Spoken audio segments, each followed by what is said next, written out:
Welcome to Who Knew. We are fans of the current series of Doctor Who, and here we discuss our likes, dislikes, and insights into the modern regeneration of the show. Subscribe, review, and listen to us on iTunes and Stitcher, or our YouTube channel, youtube.com/WhoKnewPodcast. All our episodes are on WhoKnewPodcast.com. You can leave comments there, or email us at WhoKnewPodcast@gmail.com. We also have an Instagram and Twitter account. Tweet at us at WhoKnewPodcast, and find us on Facebook. Today's episode is episode 3 of season 8, Robot of Sherwood. The Doctor learns firsthand that truth is sometimes stranger than fiction. This episode is written by Mark Gatiss. It is directed by Paul Murphy. It originally aired on the 6th of September 2014 and was originally watched by 5.2 million viewers. Hi, this is Eugene. Let's introduce ourselves. Ha ha ha! This is Auburn. This is Kelsey. This is Josh. This is Heather. It's Clara's turn to choose a destination for the TARDIS, and she asks to meet the one and only Robin Hood. The Doctor tells her there's no such person, but the moment they arrive in 1190 AD Nottingham, the man himself appears. Wanting to steal the TARDIS, Robin engages with the Doctor in a duel, sword versus spoon. Though the Doctor wins, Robin knocks him into the water, much to his and Clara's amusement. He introduces Clara and the Doctor to the Merry Men, but the Doctor refuses to believe they're real. So I just want to open today's podcast by mentioning that we have been sort of dreading this episode for some time now, because I think all of us, most of us I'll say, did not enjoy this episode on the first watch. Or the second. Okay, well now I know where you stand, Eugene. But I actually really had a lot of fun watching this for the second time. So I'm so happy for you. thank you. So I'm just going to start off there. From the very beginning, I thought, I'm sorry, my cat is deal with that for a sec. From the very beginning, I really kind of enjoyed the banter, to borrow a phrase, between Robin and the Doctor. And to be fair, the episode does start off promising. Okay, I won't say it doesn't, get a little weird eventually, Yeah. But the first part is very cute. I love when Clara walks out of the TARDIS and Robin Hood's response is, "Are there any more in there?" Yeah. Because it feels very Robin Hood. Yeah. Started off really well for me this time. That's good. There's a point where the arrow strikes the TARDIS. This isn't the first time that's happened, but when the Doctor pulls it out of the police box, you can see it repair itself, and I thought that was really neat because we hadn't seen that before. Mm-hmm. Even though we kind of know it happens, we just hadn't seen it on screen. I was wondering in that moment just like how that was going to play out, and then the movie nerd in me was thinking like, well, how did they do that? Was it there to begin with? Did they erase the hole? Was there a hole there to begin with? Like, which one of they? Should I rewind it and look at the arrow to see if there was even like a full arrow in his hand? And then I was just like, shut up and watch the show. Is it hard for you to just relax and enjoy things? Oh, I could relax. I enjoy a show with things like that. I have two enjoyments. It's like a parallel. It's a parallel viewing. I watch it as a movie, but I can't look at it without my brain thinking of the 5 ways they could have done that. I'm like that with events, working in events. Every time I go somewhere, I'm like, this line management is atrocious. This was one of my hated memories of the show, but going into it, when you watch any show or movie, whatever, a lot of it's based on your expectations, and the Doctor Who has a history of doing historical figures really well, thinking from Vincent van Gogh to Rosa Parks. And I remember when I was watching this one originally, I expected, Robin Hood and what we love about Robin Hood, and we didn't get what we love about Robin Hood. We got kind of a farcical look at it. The Doctor, which I didn't really catch, I guess, as much the first time, was, this is ridiculous. He's saying it's ridiculous. Don't laugh like that. No one laughs like that. So he's pointing out how ridiculous this is. It kind of eased me into it, and then I just enjoyed it. And then in the end, bouncing off of what Eugene said, to summarize, I don't think it went sour as much as it just went simple. Like Yes. it was like the premise was paper thin, and they just kind of like didn't add any icing to the cake. It was Yeah. almost like matzah at the end. Like they didn't even give the dough time to rise. It was just like, oh yeah, gold, the arrow, here goes, boom, oh, it's over. But I think they traded story screen time for banter screen time. Like I know I'm jumping ahead, but when they're in jail and they're yelling at each other, it was hysterical. Like I almost felt like, don't cut around, like just keep the camera there on them in one shot, and I want to see them go back and forth, because I found it really funny. And on repeated viewing, I'd rather enjoy that than some complicated, well executed plot. I mean, I was enjoying it because it was simple. Honestly, Eugene, when you asked me to write the description on this one, I was like, yeah, there's no techno babble, there's no like complicated names. I was like, if I'm gonna write something, this is the episode I want to write about, because it's and honestly, the simplicity of it is sort of one of the things on my it's one of the things on my pro list now, which is longer than it was before. So. That's good. It's Robin Hood. I just wanted freaking Robin Hood. You know, I wanted the cheese and all that. Nah, it was fun.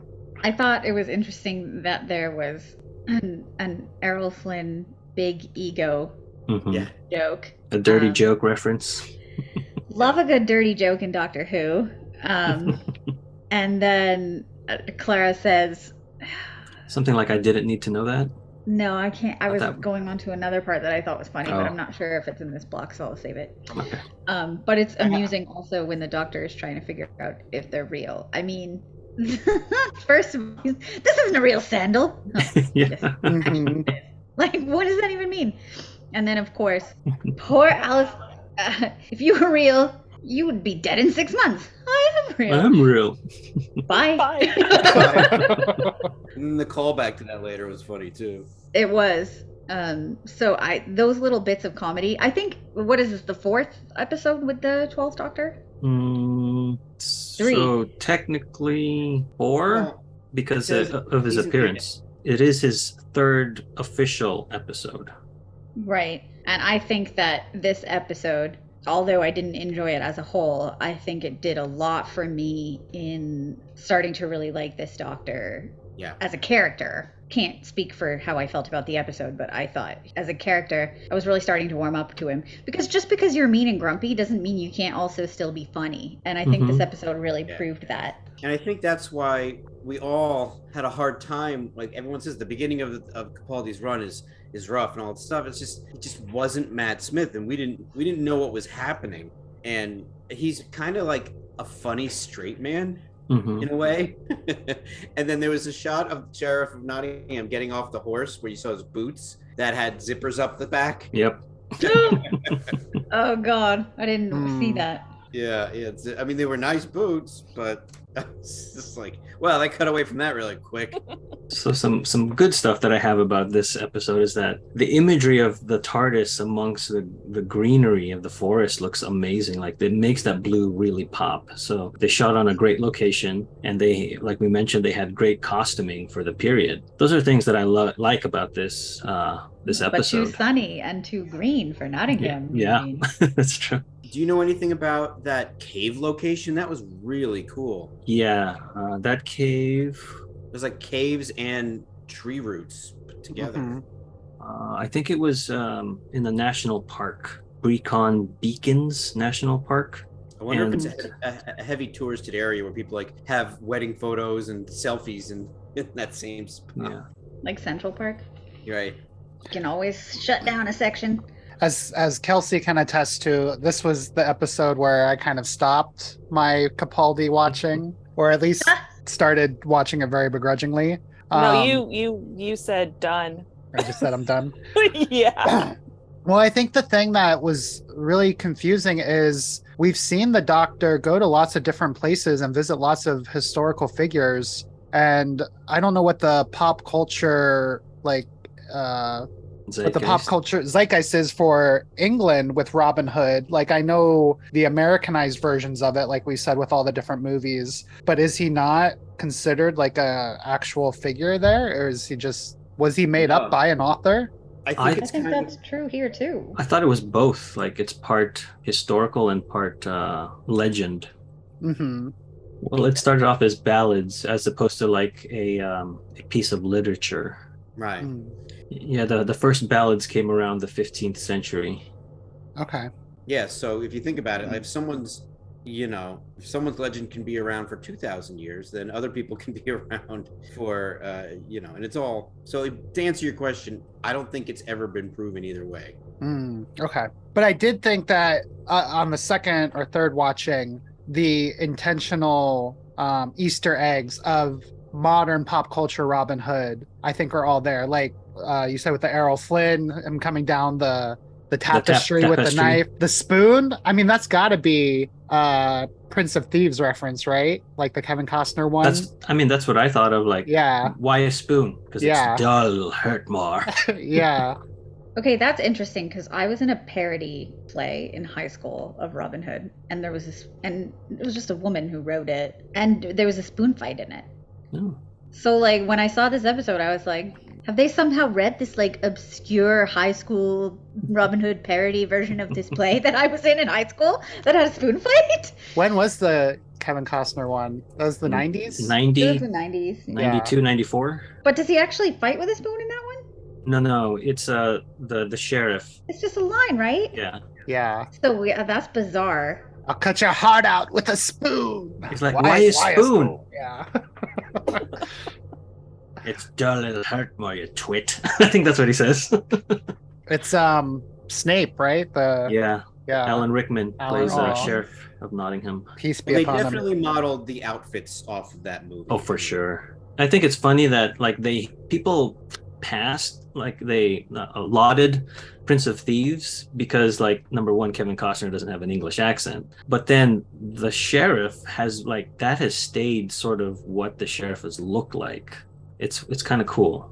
Mhm. Yeah, well, he was just so fantastic in it. Yeah, he was great. I don't think it was this episode, but I had the same feeling where like it was like they were writing for Matt Smith to deliver lines, but it was Peter Capaldi delivering lines. I think it was a later episode that just his Scottish mouth couldn't make the words properly. So yeah, I'll have to remember when we get there. But yeah, the writing, a writer and an actor, or writers and actors, like they develop off of each other as they go. And so you start to write because oh, this actor can do this. But it felt like, at least at the beginning here, that they were still trying to write things for Matt Smith's doctor instead of Peter Capaldi's doctor. Hopefully later they get better. I will admit I Yeah. haven't watched a lot of his later seasons.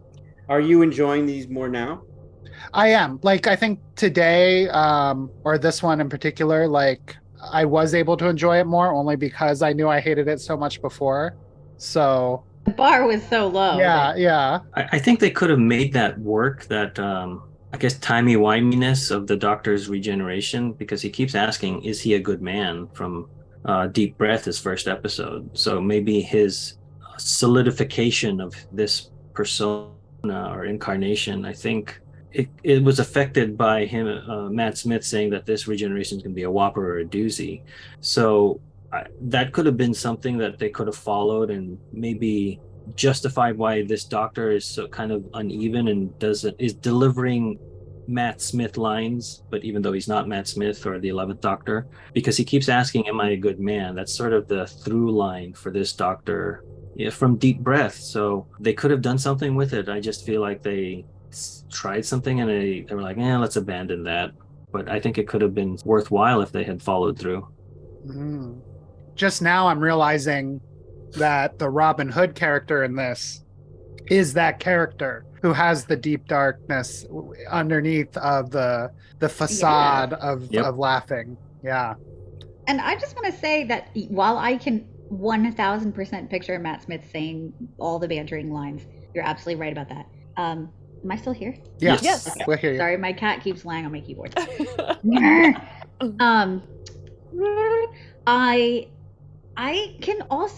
I also think they very much belong to Capaldi's character, because the overlying theme of all his suspicions and bantering there's a little bit of jealousy in there.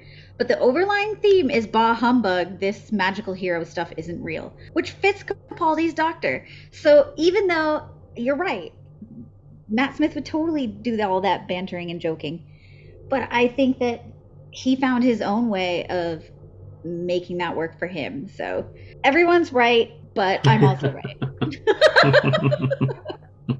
They're all freaking right today. Some, again, like, take away your expectations, and something about it is mostly working. Mostly dead. Mostly. The other thing I wanted to point out here is that there's a callback to a classic episode with the third Doctor, Carnival of Monsters, where the Doctor suggests to Clara that they're inside a miniscope when he's trying to. That went right over my head. Yeah, when he's trying to explain his encounter with Robin Hood and the Merry Men. I was in Clara's boat where I was just like, really? Mm-hmm. Whatever, just keep saying things. It was so long ago since I saw this episode, I did not recall what the deal was. So I was watching it just as clueless as, a first-time viewer. Just like in the classic tale, they attend Prince John's archery tournament to win a golden arrow, with Robin disguised as Tom the Tinker. Robin and the Doctor's egos continue to clash. They split each other's arrows until the Doctor gets mad enough to blow up the target with his sonic screwdriver. The Sheriff orders Clara and the dysfunctional duo captured, apprehending the sonic screwdriver. He tosses the trio into the dungeon, but not before they discover his knights are not human men, but robots. Woo! That piece with the robots' helmet splitting, that looked pretty good to me. I like that a lot. Yeah, I thought the effects, except for the gold being poured. Yeah. But even that wasn't too bad. Like, most of the effects, they were simple enough, and I didn't really see anything that I felt looked wrong. Mm-hmm. We sort of glanced over it summary-wise, but the conversation between Clara and the sheriff was great. We haven't gotten there yet, I don't think. Oh, we haven't? Oh, sorry then. Oh, you're right. No, they're still in At the tournament. tournament. No, they're Sure. Yeah. Okay. Yeah, I have it playing on my phone. So.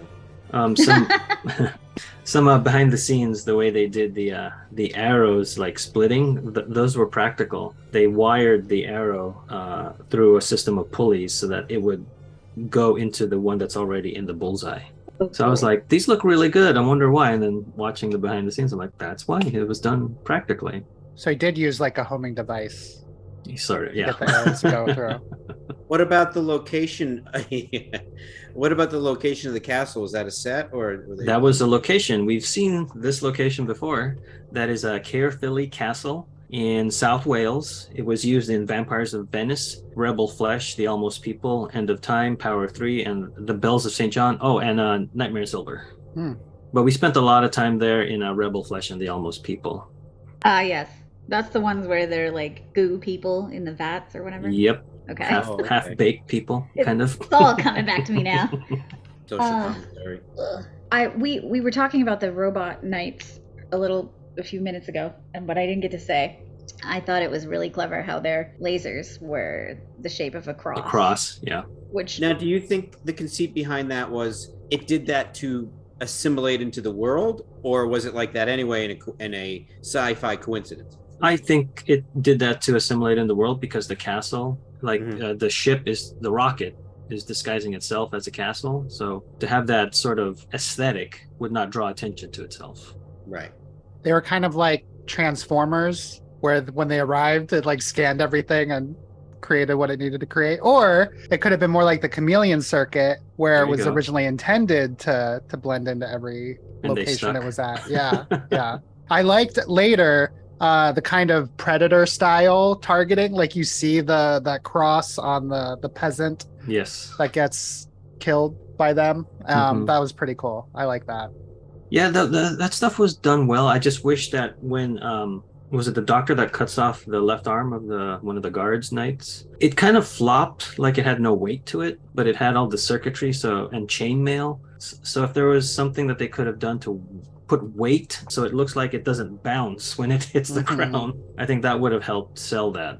In that same scene, the gold arrow looked pretty lightweight for a solid gold arrow. I mean, that's just movie props. What are you going to do? Sure, but, yeah. Again, great banter. Yeah, they shot the shot of the arm hitting the ground is in slow motion, probably to mask what you're talking about, Eugene. Yeah. Well, obviously didn't mask it well enough because here we are talking about it. And I will say though, like the production value of this episode is great. Like, Oh, for sure. Even the silly robot faces, like nothing looks fake. Everything's great. The costumes are fantastic. The inner face, once you remove the helmet, looks like it was cast out of metal. It looks great. Yeah, it's all. But obviously, the money went into production design. Well, and this is the BBC's wheelhouse, right? Like Yes. period pieces. I'm sure they had all these true. costumes around. Yeah. They had I like was all just thinking the that bows and too. arrows. Yeah. Don't British people just have a medieval outfit in their closet? Isn't that? It's required. And we all have a cowboy outfit in our closet. Yeah. Heather, you were saying the banter. I'm sorry. Go ahead. In the dungeon. Yeah, so when the three of them are in the dungeon together, I mean, I laughed. It was really funny. And I kept thinking to myself, like, I know that my goal is not to have this be a male-heavy show, but I really think the dynamic of the young, handsome Robin Hood and the old, crotchety, jealous doctor is so fun, and I would love to have that be like a full-time companion. It's almost like it's like a buddy cop situation. And the more I listened to them try to one-up each other, I was like, oh man, maybe this could be in our future. I don't know. I really liked it. We haven't really had, we've had a male-female, but it's a little different because you can't barb each other quite so hard. But just two dudes, like, I find it very amusing. I wish there could be a companion like that. All of the modern male companions have been, weaker of a personality than the Doctor. They grow to be stronger, like Rory and Mickey, but they're never, like chest bumping, or that's the wrong term. But I know what you mean. I think everyone knows what you mean. Yeah. Like pissing contest. I don't know if I'm allowed to say that on here. That's essentially what it is. And then to round it all out, you have Clara, the voice of reason, who is determined to be the ringleader because she's the only one who makes any sense out of the two of them and scolds them. And I thought it was a really fun dynamic, the three of them. And I loved how Clara was not really on the side of either. She was on both of their sides. Yeah. And she was on neither of their sides. Mm-hmm. And then she was the one to get the story out of the bad guy. Mm-hmm. Yes, which will happen shortly because she is the ringleader. That gets removed, yes.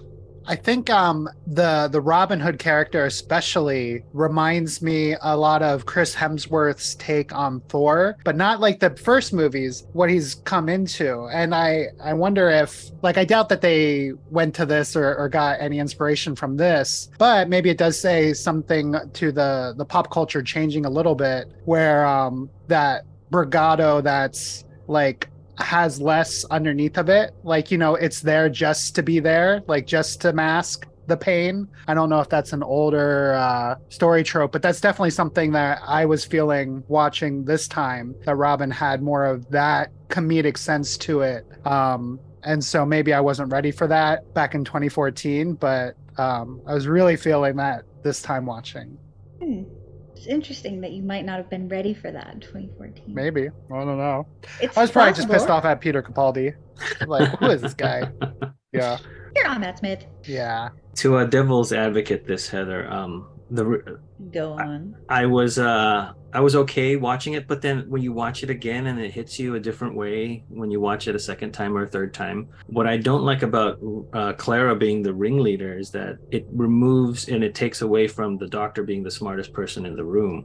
And again, they could have explained it like, I'm still regenerating, I don't have all my faculties together or something like that. It just feels like that Moffat has such a crush on Clara and he wants to make her the main character, where I'm like, this is the Doctor Who show. The Doctor is the main character. So I just wish there was something that made it sort of justifiable that the Doctor was so taken down by like this ego building, or what do you call it? Ego comparing.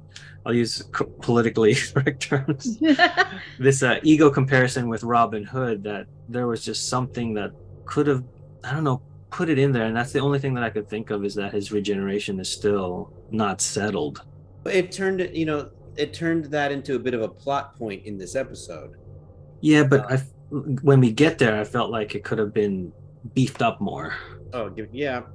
I don't know. And I also think that Clara has changed her origin, even though we've been with her for half a season at least, I think, and 2 Christmas specials. We still don't really know who this version of Clara is. We kind of get the hints that she is a school teacher and educator, but you have all that stuff in the back of your head when you watch it the first time. Is she the governess from the Victorian era? Is she the girl in the Dalek with the souffles? And so I don't think she's earned the right to be that main character yet, like you would with Rose by the end of her run. Or if you take the same amount of episodes that Rose, Donna, and Martha were in, they kind of earned that right to now take the lead character role, and the Doctor can sort of take a back seat. So this to be the 3rd episode with a new Doctor, I think that's why it doesn't feel right to me. Well, when we first met Oswald in the Dalek, was that her name? Yeah. I mean, she was really, really smart. But then you have to think that this is not the same person. She was pretty smart, or she was at least clever as the governess too. I don't know. I feel like I've seen her be clever and smart enough times, but maybe I'm only thinking of that because I've seen all the episodes after. Yeah. Because you're also thinking of the actress. This is a different Clara than those 2 that you mentioned.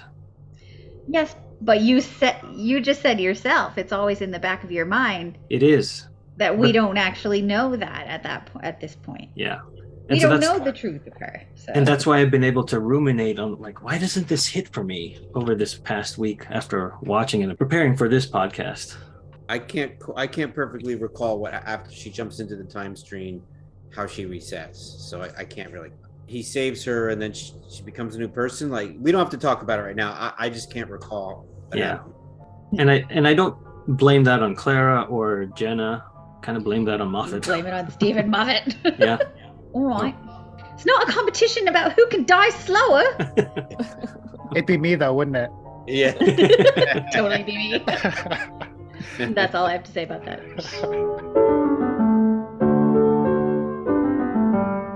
In Nottingham, robot knights collect all the gold they can find. Any peasant who can't provide is captured for manual labor, helping melt down gold to create what looks like large circuit boards. Back in the dungeon, Robin and the Doctor bicker like children. When they're scolded by an unimpressed Clara, the spying guard determines her to be the ringleader and takes her to the Sheriff of Nottingham. Clara uses her feminine wiles and cleverness to trick him into telling his story. He witnessed the crash of a skyship and is helping repair the ship's circuits so he can use it to take over the kingdom. So I guess we got a little bit ahead, but now, Josh, you liked the discussion they had. Yeah, I just like how in control she was, and I like how dangerous he felt, but she didn't really get shaken by it. Well, she did get shaken to a realistic degree, but how she was able to deal with it, and it just. I actually like what Eugene's sort of not liking, the fact that she is a substantial person in the room with the villain. And I liked the way the conversation went. And then she basically explains what she did at the end. Like, the way to get something out of someone is to make them think that you know just as much. Yeah. And I'd like to clarify that I do like what's going on. I just wish it wasn't the 3rd episode of a season. Yeah, no, I get you. I'm gonna have to find out refresh my memory as to what happens in that episode where she jumps into the time stream to actually have that discussion with you. We'll do a bonus episode on it. And what else I like too, I thought the actor who played him was great. So I felt like he really grounded the episode. The Robin Hood actor was good too, but it was more of a cartoonish role. The sheriff character could have been very cartoonish, but I felt like he really grounded it. I think one of the problems I probably had with this episode back in 2014 was just how much of a side story the actual sci-fi element was. Yeah, it felt shoehorned in. It did, but I think I mentioned it earlier in this recording that I have now decided that since I like the Robin Hood parts better, that I just don't care and shoehorn away because any excuse to go to Nottingham and hang out with these people. I've decided I'm into it. So I guess that is a difficult exercise to try to say, how do we fit science fiction into the story of Robin Hood? And the whole gold for circuit boards that power a spaceship. For us who have like probably more understanding of circuit boards and electricity and things, like it's weak, right? Like it's so weak. Like what? There's your gold has powered this up to 80%, but that's not enough to get like. I was expecting like engine help instead of circuit board help. But isn't gold a very good conductor that they actually use in circuitry? It is. But how is it? It's more like it's fuel instead of, I don't know. Especially with the ending, it feels like gold is fuel instead of circuit boards. Yeah, I just gave up logic. I was just like, oh, the aliens need gold, okay. Yeah. And then I was like, oh, they're making a circuit board and gold is a good conductor. Oh, that's interesting. Josh, I did the same thing. And honestly, when I look back on, I think I was on the episode Dinosaurs in a Spaceship. And my thought with that episode was, why is there all this like techno spaceship science stuff? I came here for dinosaurs, you know? And so now that we're in an episode that has mostly Robin Hood and just a little bit of tech, I shouldn't be complaining, I've decided, because I came here for Robin Hood. So you know what? I don't care. I wish there was more dinosaurs. I wish, but there wasn't. So that's where I've landed on this issue. There's plenty of Robin Hood in this one.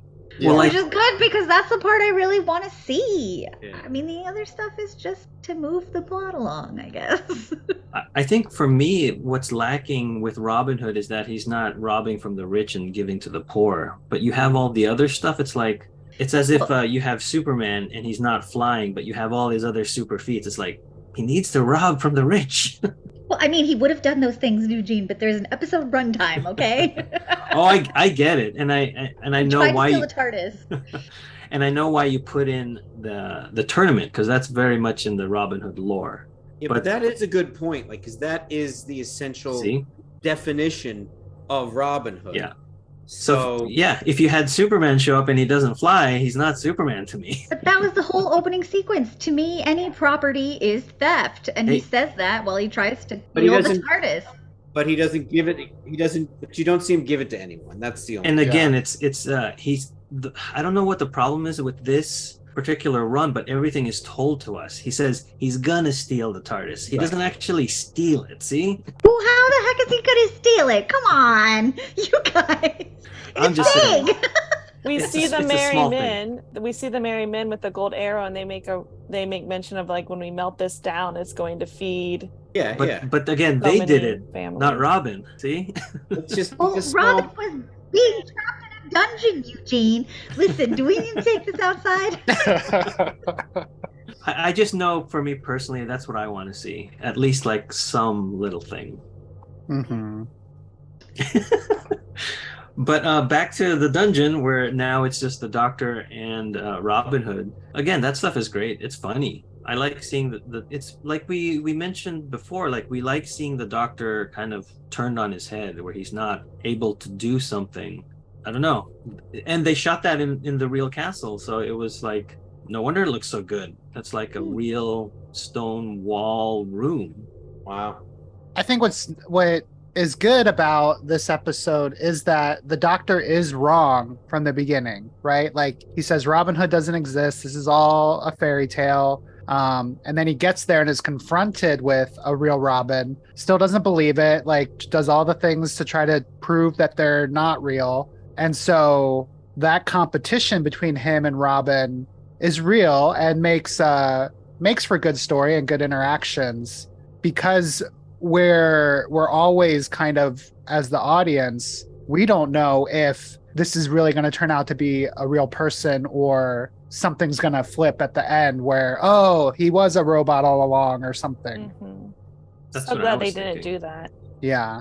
The only real stakes that were given, and I'm not saying this is bad, it's just we're basically told the plot of this episode is this the real Robin Hood? And that's all we're given for the first half of the episode.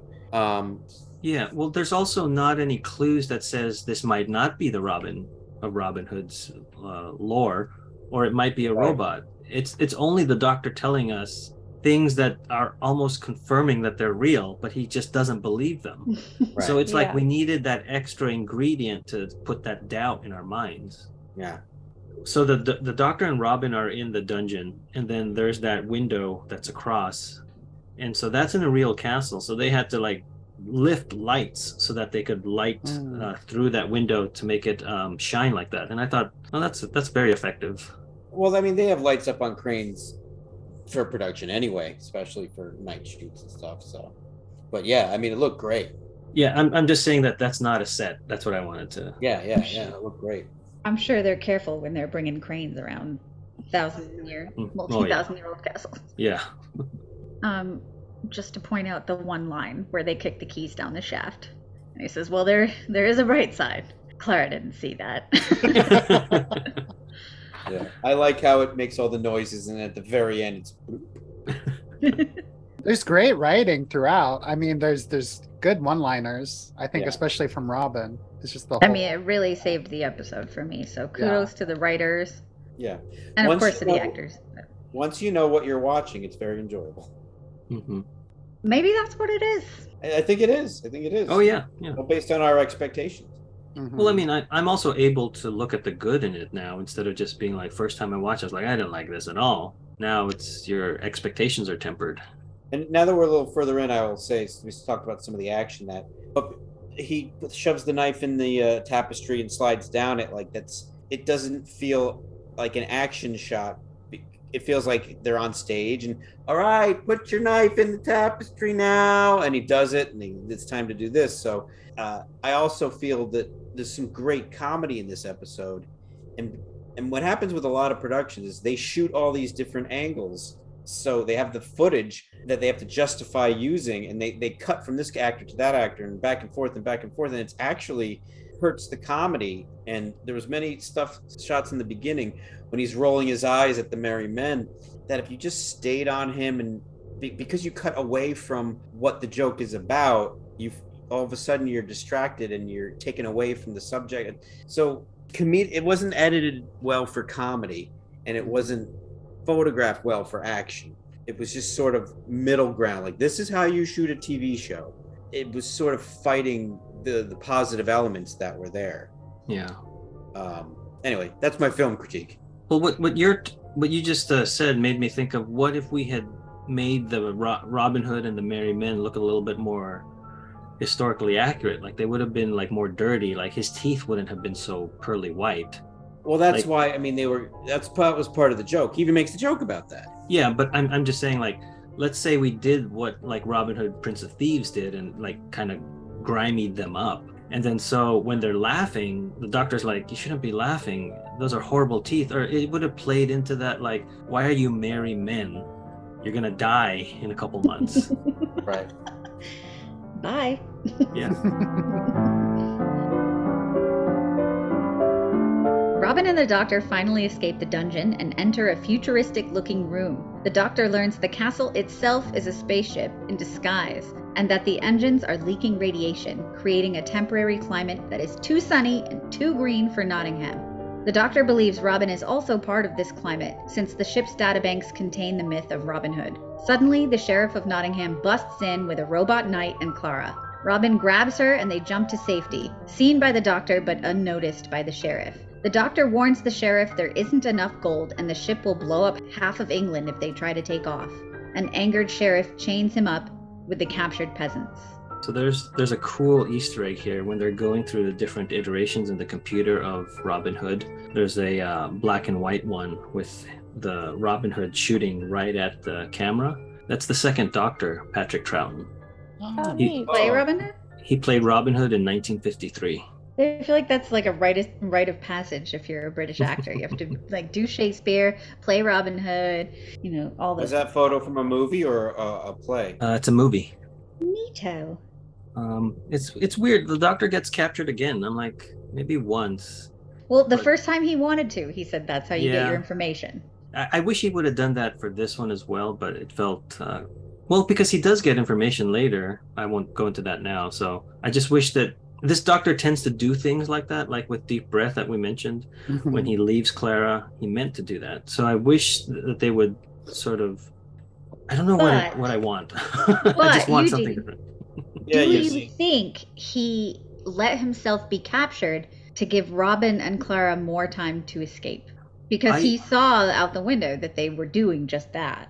Yes, but again, we are putting that onto it. There's nothing that kind of says that. I wish that he would have said something like that. Like, my plan worked to get captured.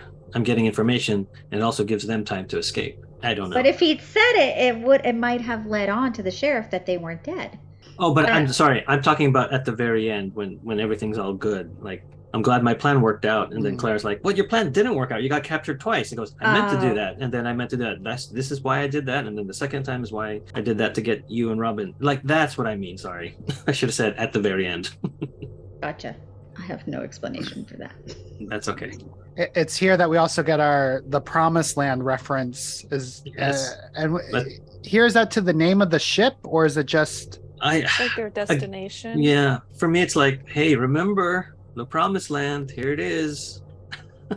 Yeah, it felt, well, it was a little bad wolfy. Yeah, it was. I don't even recall. Exactly. So you know about deep breath, like at the end, the half-faced man, the Promised Land with So then this one, the computer is like, the destination of this spaceship in Nottingham is the Promised Land. Oh, I didn't catch that. Yeah. Exactly. You don't catch it. I didn't catch it's weird. It's like very on the nose, but you also don't catch it. It's so weird. Yeah, and then I didn't watch that last episode you just mentioning 3 weeks ago. Yeah. So it wasn't even fresh in my mind. And it's not a very obvious motif like Bad Wolf or the crack, because it's whack. Also, in this scene, Kelsey and I both had a problem with the sheriff and the robots blowing up the door to their bridge or whatever it was. Like, it's their ship. Yeah. The door wasn't locked. They could just walk in. But it was more dramatic. They're in one of our rooms. Well, how should we get in there? Blow up the door? And then they're like, well, that's just customary in our culture. But maybe the doctor sealed it with the... Okay, with I know. The sonic screwdriver he doesn't have? Yeah. Oh, yeah. Right. See, there could have been a simple thing where he goes to the console, let me deadbolt this door, but then whatever. It's just like so many missed opportunities here. And isn't that the same ship that takes off with no problem 10 minutes later? Yeah. What about this blown up door that we have? And we need it to be airtight for the cabin pressure. And we're robots. Well, we're all robots. We don't need to breathe. Touche. I do not remember this at all. Like them going into this room where all of a sudden medieval sets become sci-fi sets. Like I did not remember that at all. From before? From when I first watched it. So it's like what sticks out about this episode is all the Robin Hood stuff. It's not what's real. Like, why are they there? Why is this wrong? Why does the doctor need to fix this? The plot is obviously a veiled stage for Robin Hood. Yeah.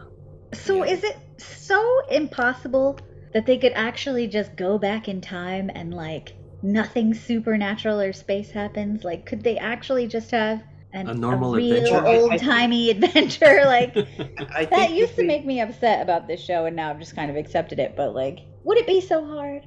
I'll point out Shakespeare Code with Martha and the 10th Doctor, where the supernatural alien aspect is actually explaining how Shakespeare got inspired to write some of his plays. I think that's why that works for me 100%, where Robot of Sherwood works like 50% or 60%. I'll say 60% because some stuff does work. Yeah.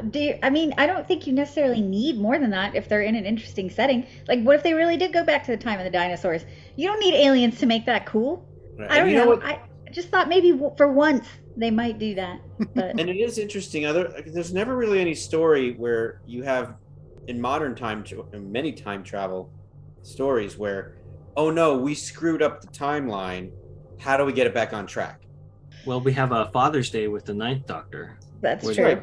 That's like one of the only times they've really dealt that. Then they came up with an interesting but cockamamie rule of like 6 points in time, but we can screw up other things. Yes. So Heather, that goes back to what your original request was, is that they go back to just seed time, but then Rose screws it up, which then introduces the Reavers that sort of have to correct time. Yeah, that's what happens, Heather. But what if they just get chased by a dinosaur? That's all I'm asking. Jurassic Park with the Doctor, okay? Well, we kind of lost that shot. Yeah. I think it works best when, like, something like this would have worked better if the extra science fiction element completes the Robin Hood story somehow. Yes. Like Yeah. a way that we all Yeah. assumed it was like that because it was historical, but Yeah. the science fiction element is what caused it to unfold a certain way. Where this is just random, and then Robin Yeah. Hood knows all about Gallifrey and Time Lords, and it's like, just don't tell anybody, okay? Like, Yeah. yeah. Like I was sort of going to save this to the end, but you're bringing it up now. I would have liked it if this is how the Sheriff of Nottingham got into power. Mm. Like, why is he he's like a general where it should be Prince John, but we don't even see Prince John in this episode. And so, Well, he's like not that- usually a big character in the books. Prince John kind of comes in. Oh, that's King Richard. I'm just saying that the sheriff Yeah. reports to Prince John. Yeah. So well, why is there no Prince John here? And it could have been explained that the sheriff took these robot knights and imprisoned Prince John. Like, and then the doctor's like, "There's no Prince John." Well, that's Well, they his. mentioned him. He wanted to mentioned depose him. Yeah, but They then that's mentioned- like it's so the doctor would have been like, "Oh, this isn't supposed to happen right now. This is happening too early." Well, also, Except too- that, but instead they made the plot that the Doctor doesn't believe that Robin Hood ever existed.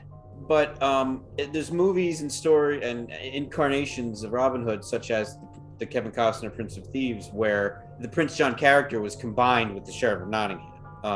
So it started to become that as well. Like, we can't have two bad guys, so Yeah. just make one bad guy. I guess I haven't seen the Kevin Costner one in a hot minute. I still enjoy it. I mean, it's an American version of that myth, so Yeah, yeah. it's very of the time. Yes, that is for sure.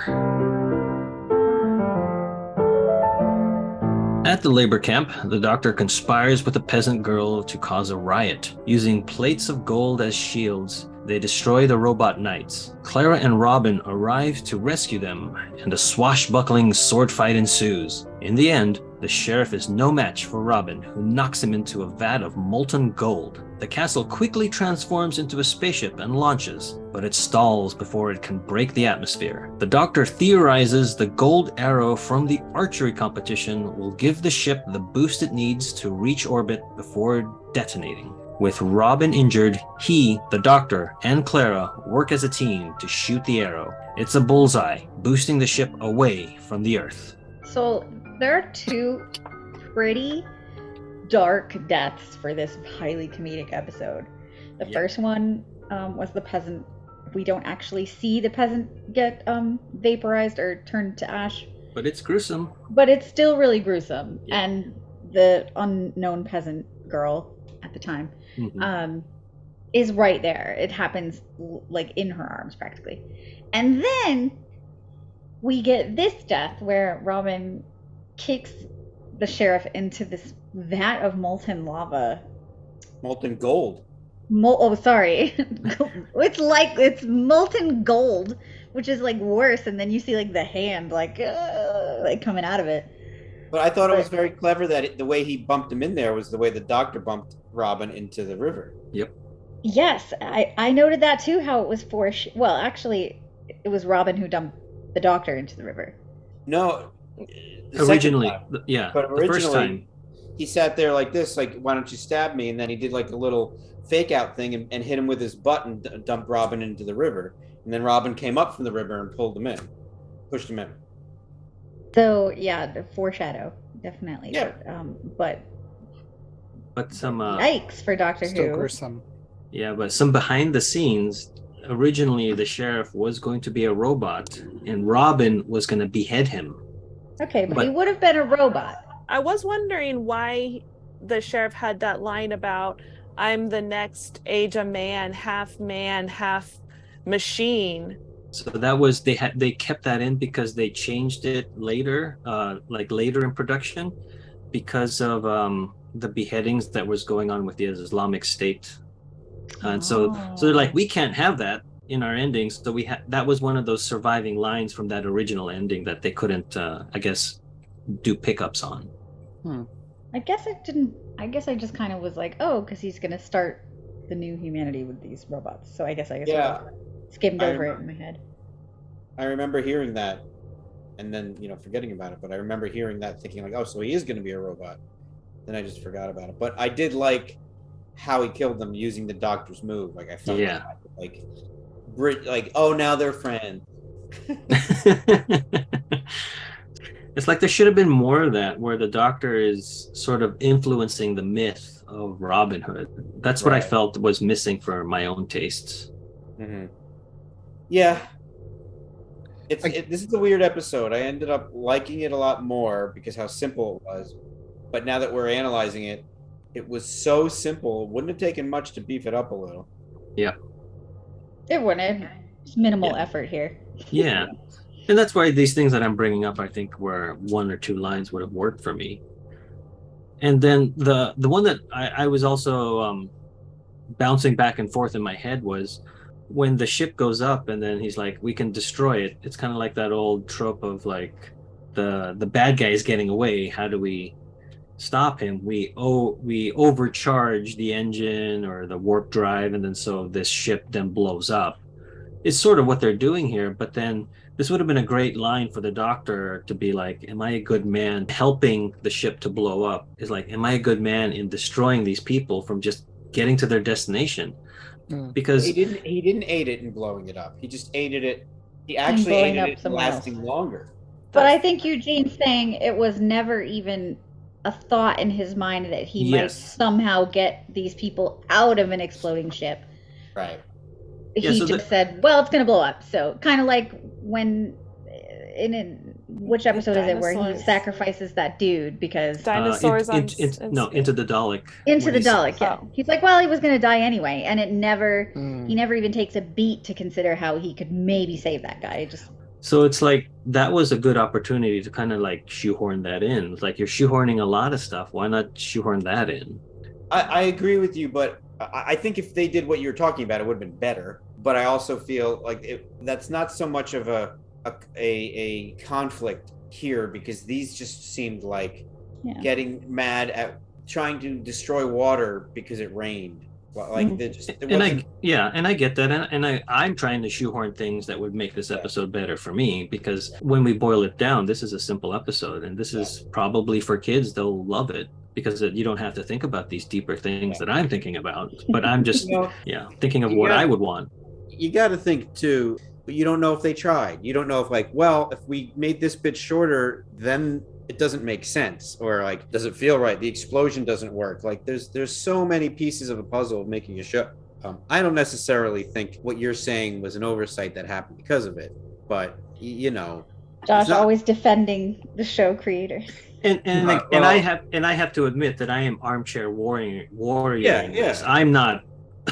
I don't have a plan. I'm just sitting here thinking what I would do. And I'm sure they're like, because I find a lot of fault with this. I don't find a fault with this script. I just find this script lacking. That being said, the writer of the script or the writers would say, yeah, so do we. If we had another month, we would have done all that stuff that you said, but it had to be in on Monday. But it's Mark Gatiss. So what we've liked about him is that he takes sort of mundane things and injects darkness into them.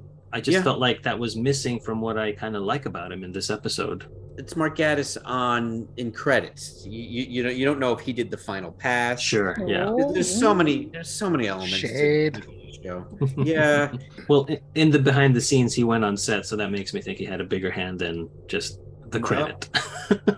I think it would be really cool if this were a 2-part episode and they put in Prince John and they made the Sheriff of Nottingham a robot, and they really sort of dug more into the sci-fi to make it make sense, but also kept in plenty of fun Robin Hood Sherwood Forest mischief. Maybe even we got to see the Merry Men more because they looked like a bunch of fun. I don't know. Yeah. I will say on that side of things, they really blew their chance on using Robin Hood on this episode. It was fun, like we were saying, but there was there was so much more that could have gotten out of Robin Hood, the story. I agree. That this is what you chose to do with it, but. And later, there is a 2-part episode where I'm like, I really could have handled this in one. Like, so I think maybe they should have reevaluated that. I also think that nowadays we hold these historical figure episodes up to the Van Gogh standard. Yeah. Well, that's their own fault for making such a dang good episode. Yeah, that's funny, Josh. I was just about to say that. I was like, I think when I first watched this and we were teased with Robin Hood, I was expecting a Van Gogh ending. There's so much potential here, right? There is. You can't love something for its potential. I also feel like we're spoiled with our 2-parters and the historical stuff we got with the Russell era, that anything afterwards feels like they can't live up to that. Oh, and then going back to the Doctor being captured twice, we never really see how he gets out of those situations. And for me, that's always the fun of the Doctor. Like, how does the Doctor become resourceful to get himself out of a predicament? Well, in this one, Robin Hood saved him. The first time, right? Well, the second time. What was the second time? When he was like talking to the sheriff and said he's a legend. When he's telling the sheriff Robin Hood's one of yours, right? And sorry, I'm thinking of when he's in the peasant like quarry labor, because he just like slips out of the shackles. We don't really see how he does that. Oh, yeah. Unless I missed it. But again, that's the fun of it for me, is to see how the Doctor gets out of this. Where, well, with the Day of the Doctor, it's him overthinking it, where Clara just opens the door. It's like, that's funny. Where with this, it's just for convenience sake. He doesn't full on escape though. He just gets out of his shackles. Yes, but again, that's the fun of why I like the Doctor. I want to see how he does that. Yeah. Anyway. I did think that using the gold, the very thing that they're there to toil over as, laser reflectors, was a good idea. It came across quite cartoonish to a certain degree. It also came across very quickly. Yeah, and all I could think is, how are they avoiding hitting each other? Yeah. And then, like, just examining it too close with too much of a critical eye, I don't think the actress playing the girl fully understood what was happening, because she was holding it like this and shaking it like it was like a constant beam or something like that. But I actually found it kind of charming. Yeah, I mean, that whole part was really corny, but yeah, but she might have been quivering. Yeah, maybe. All right. She was committing, that was for sure. She was fully committing to that scene, much more so than Peter Capaldi. But you could tell that they both had something different in their mind. Yeah. I wonder if they got bad direction then. Yeah, because, I mean, it was basically like, let's do one of each, so at least one of them is right. Well, it's also too, like, a laser's going to be hitting the shield and reflecting back. Why would you think that would have to be explained any differently? So who knows? Yeah, who knows? This is a bit of a cartoonish episode, and on that level, it works. Yeah. Again, for kids. Well, the scene previously with the laser where the unnamed peasant dies, it was a continuous beam, right? That's right. Like it was a long beam and all the smoke, and she was sitting there watching it. So, see, she knew what was up. It was everybody else that they had to change it around for. Then they should have fired the continuity person. The script super. Yeah. Well, then you have this really cute teamwork moment in this section of the episode where Robin's injured and the Doctor admitted that he can't shoot arrows. Yes, right. And then a really funny line where Clara wants to do it and the Doctor's like, it's Taekwondo, it's not the same. Yeah. It's really funny how she just thought because she took Taekwondo in when she was a kid that she would know how to do all these things. Like those skills transfer over 100%. But it was really funny. I laughed. Fast line, that was one of my favorites in the show. And then they did it together as a team because they've been so dysfunctional the whole episode, and they came together, Eugene. But how does the physics of an arrow striking the outside of an engine then power the other engines in the ship. Don't even. I couldn't hear you. Something's happening. There's static Yeah. or something. Yeah. Bro, you're breaking up. Sorry. Well, I like that the engines have the bullseye target on them.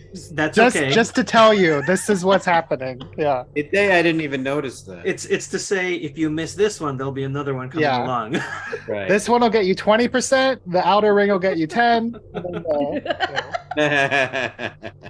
Yeah. I mean, the first time I watched this episode, I think that's when I officially was like, oh, okay. I am so far out right now.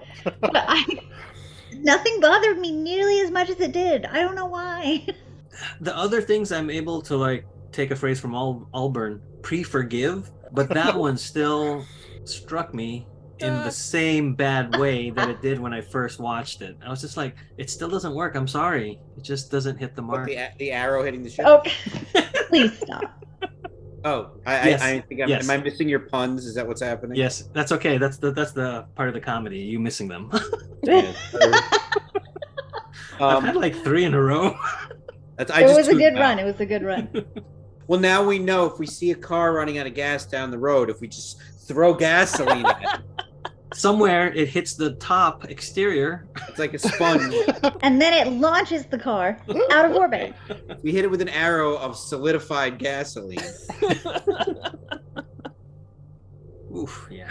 I know when I'm hungry, if I just throw a sandwich at me. If I dip my hands in Jell-O like Palmalo. These are all things that are real. That's true. Based on the logic of this episode, yes. Robin Hood shares meaningful words with the Doctor, saying that they're not heroes, but if they continue pretending to be, others may be heroes in their name. With all his theories disproven, the Doctor has no choice but to admit Robin and the Merry Men are in fact real. The TARDIS takes off, revealing the peasant girl who helped the Doctor incite a riot in the labor camp. The peasant turns out to be the Lady Marian, and she and Robin Hood are reunited at last. So at the end, we get a heartfelt kind of making friendship with Robin and the Doctor, and I wish the episode had been about that, like that had been the through line. Yes, it's good, it's written well, but it comes out of a silly episode for me that doesn't quite land but I do like it on its own. I just wish it wasn't attached to this other stuff. I think tonally it matched, though, like sort of a Van Gogh moment, but it wasn't as deep or heavy as the Van Gogh moment, which made sense because the episode was not as deep or heavy. So I thought relatively it fit well. As a writer, you start off with having the Doctor and Robin in the beginning of the episode be antagonistic, and then so by the end of the episode, their arc is that they become friends.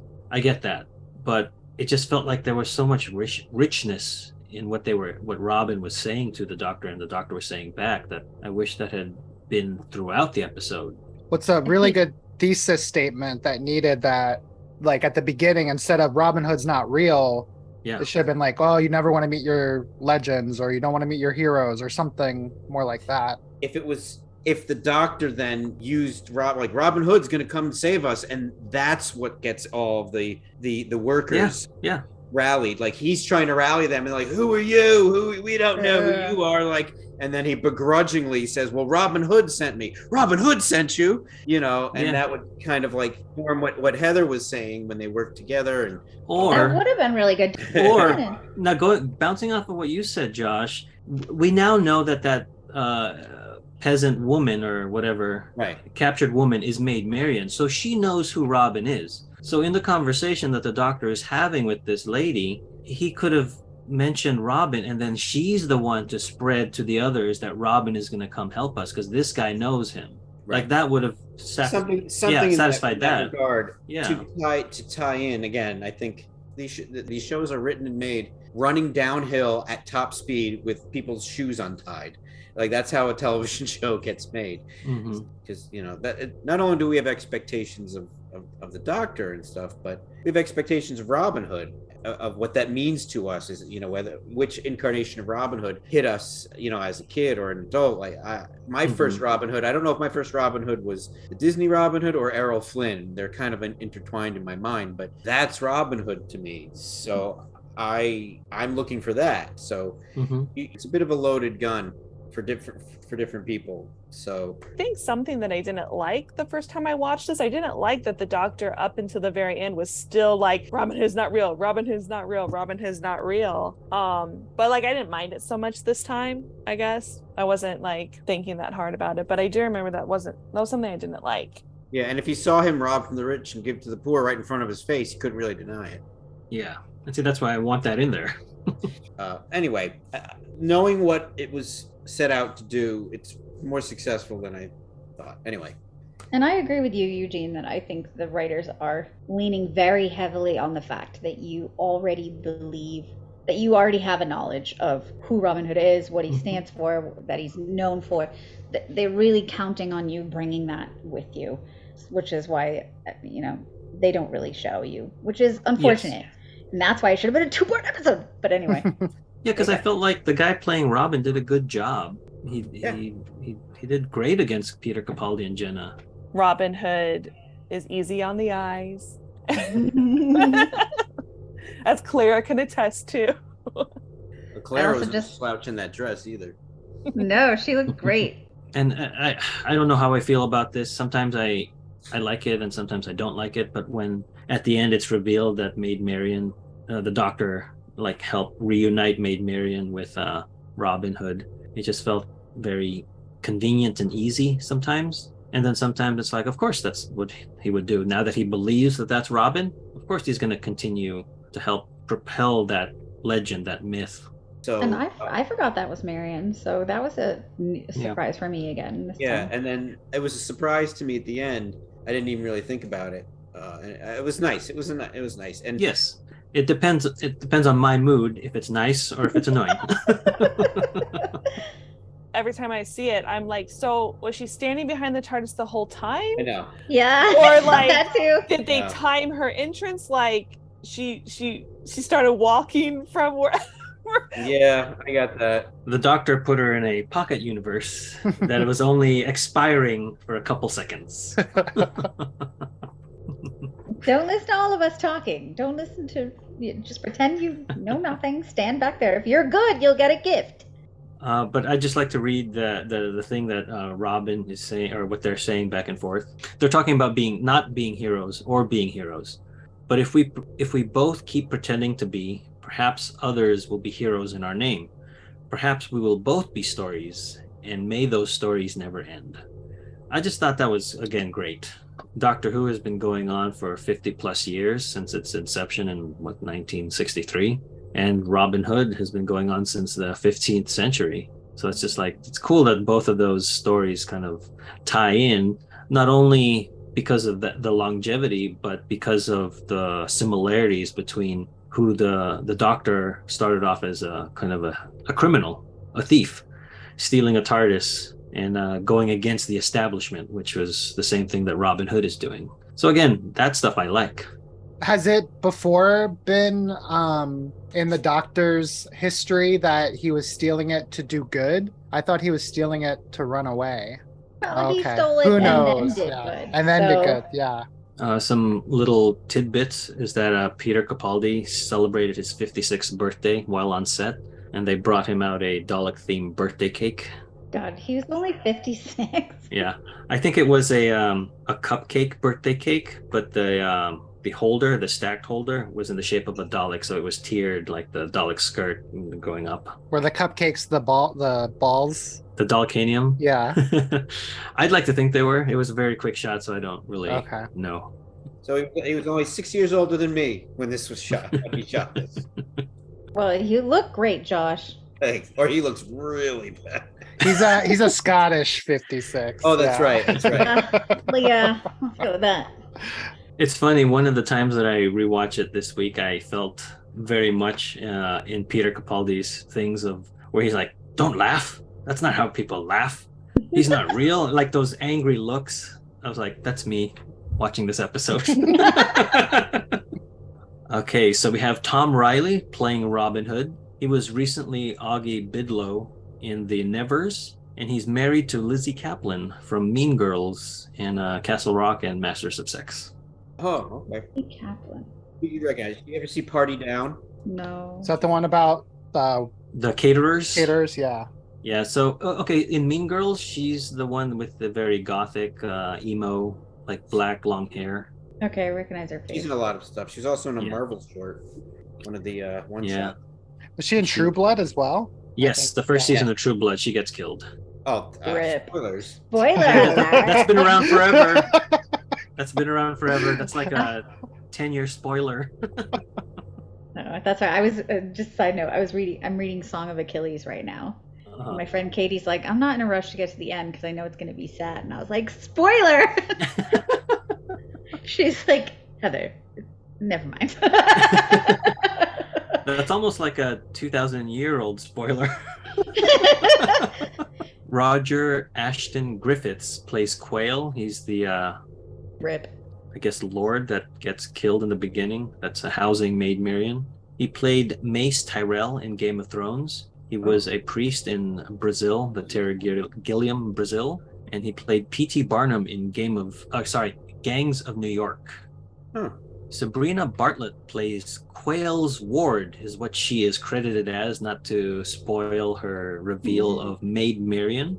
She played Sienna Rosso in Bridgerton and Abigail Turner in Victoria I think that's also with Jenna Louise Coleman.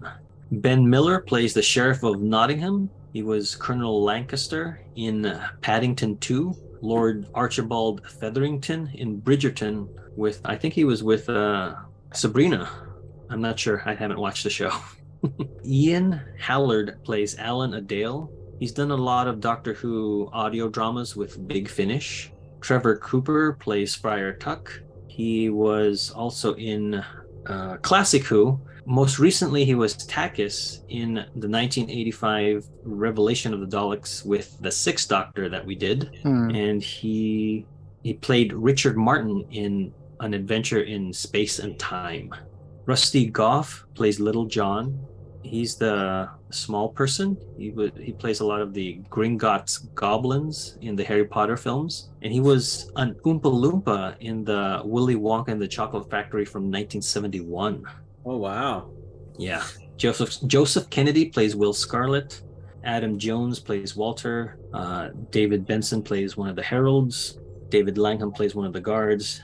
Tim Bagley plays one of the knights. Richard Effin plays the voice of the knight. And Philip John Bailey is the on-screen knight.